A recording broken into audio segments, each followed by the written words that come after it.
What is up, everybody? Welcome to the Guilty as Charged podcast. My name is Steven, and I am the host as always. And joining me is a very special guest, Mr. Asante Samuel Jr. Asante, thanks for joining me today, man. How you doing? I'm doing good. How are you? Doing good as well. How's the vibe? How was the week of practice as we get ready for Raiders week? The vibe's been good. We're just trying to execute all our assignments and play with energy and just play with swag. Yeah. Obviously, week one last year, you had one of the most amazing interceptions I've ever seen against the Raiders. What's kind of your mentality as you head into another matchup with the Raiders this week individually? Uh, just basically just going out there and playing hard for my team and just trying to execute the calls and play fast, and that's about it. And just come out with a win. Yeah. Yeah. Obviously you kind of did, the coaching staff kind of put you and Jasir Taylor in a bit of a, slot versus outside split in training camp. What's your comfort level now that you've kind of been back outside during the regular season? I've been playing outside my first 2 years, so I'm very comfortable. Just getting back in the groove. Yeah. Obviously this week you get Devontae Adams, Jacoby Myers. What kind of are you seeing on tape from those guys that you can prepare for this week? Those are two great receivers, the great route running, great explosiveness, and you just have to play with technique, play with your good fundamentals, and play hard. It's gonna be a battle all 4 quarters, and just keep playing hard until the game's over, basically. Yeah, you've played against Derek Carr a few times. Jimmy G comes in this year. Any noticeable changes that you guys have seen this week studying this Raiders offense without Derek Carr? Obviously, we don't know if Jimmy's going to play or not, but any changes that you've been kind of noticing this week? No, it's kind of the same thing. They still want to get it to their guys. They still want to run the ball. They still want to throw it to Adams and 16 and Hunter Renfrow. So Mm, kind of the same game plan, the same type of explosiveness with the offense. gotcha. Yeah, it's always interesting when these teams go from a long-time quarterback to a new guy and what kind of things can change there. You mentioned Hunter Renfrow. I think he's kind of an underrated storyline in this game too. What's kind of your experience been playing against Hunter Renfrow so far in your career? He's a great route runner, and he's very deceptive with his routes. And you just have to make sure that you're playing through the whistle with him, and making sure you keying everything that you need to be keying for that play, and just finish the play hard. Yeah, yeah.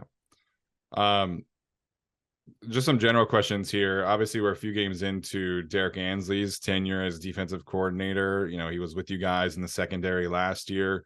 What's it been like with DA being the defensive coordinator this year?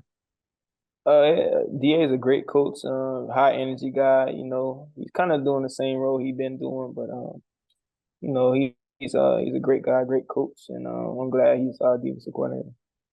And what about the experience with Tom Donatello being the secondary coach this year?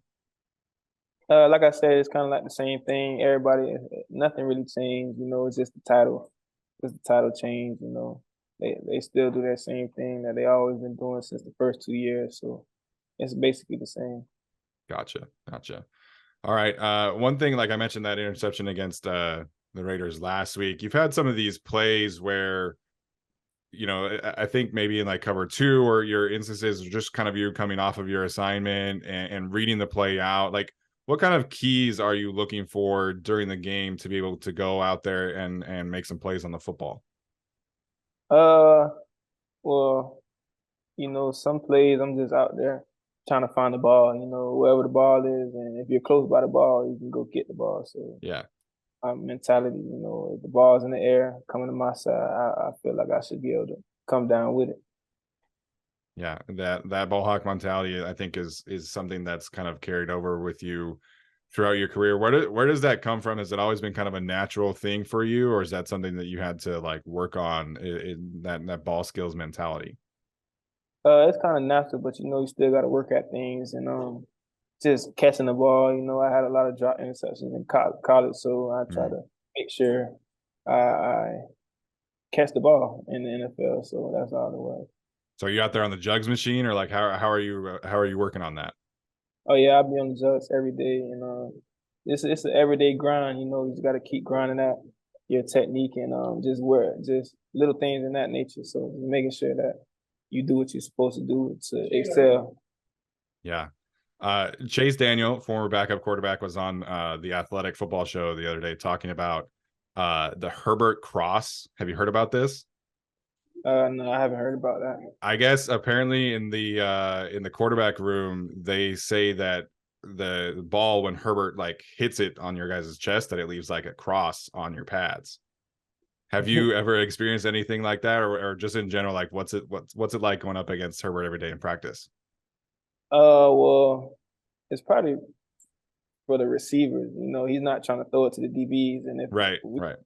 so, uh, I mean, yeah, it probably is true. I mean, he's a strong arm, and I wouldn't put it past him. He threw a great pass last week in the red zone that can, where if it would have hit him in his chest, it probably would have left across.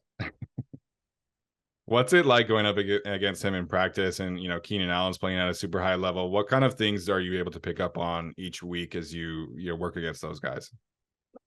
Uh, those are great receivers. Keenan Allen's been killing the lead since he got in the league. So you know, just looking at how he run his routes and just how he goes about his day and stuff like that. I'm just blessed to be a part of something like that. And I just try to act some little things, you know, that I see when we going against each other, and just little techniques that I could feel like would sell my game, and just try to see what he sees and see what he's thinking. All right, love that little peek behind the curtain there. I love that. All right, Asante, we'll get you out of here with some questions. We obviously knew that we were getting you, and so we asked some of our loyal listeners to present some questions that they've been wanting to ask you. A big one that lots of people wanted to know is who's the biggest trash talker on the defense, or maybe more specifically the secondary. Trash talker. That's a great question. I mean, I feel like everybody has their days, and Mm. it depends on the day. And if somebody's coming at you, that's what I feel like. If somebody's talking to you, then they're going to talk back. But I don't think. Well, I mean, sometimes we'll initiate it, but most of the time we're just trying to make sure we're on the same page with our defensive calls and making plays. Like if you ain't making plays, you trash talking for no reason. Where are you at with trash talk? Because I know you mentioned after the Vikings game that Justin Jefferson and some of the other Vikings receivers were chirping. Is that something more that you kind of see game by game, or do you have like a plan out there to go out and trash talk the opponents each week? Yeah, it's game by game with me. I mean, I'm not going out there just trying to talk trash. I'm trying to go out there and make plays. So I mean, if you're talking to me though, I'm never backing down from anybody, you know. But Yeah, I'm gonna go out there and make plays. I could be quiet and make as many plays as I want, but if you trash talking, it's not really gonna be yeah. effective. I love that. Love that. Matt Wizard wanted to know what's the best lesson you've gotten from a coach or a mentor that has really stuck with you in the NFL. So I assume like college coach, high school coach, a lesson that one of your previous coaches have left a big impact on you. I'll say just have a short term memory, whether it's good or bad. You know, in the NFL, it's a week by week thing. You have the best game this week and not so good the next week. So you just got to keep on going and stay level headed and just work at your fundamentals and techniques each and every day, and try to maximize your game each and every game and each and every day. Love that. I think short term memory as a corner in particular is super important.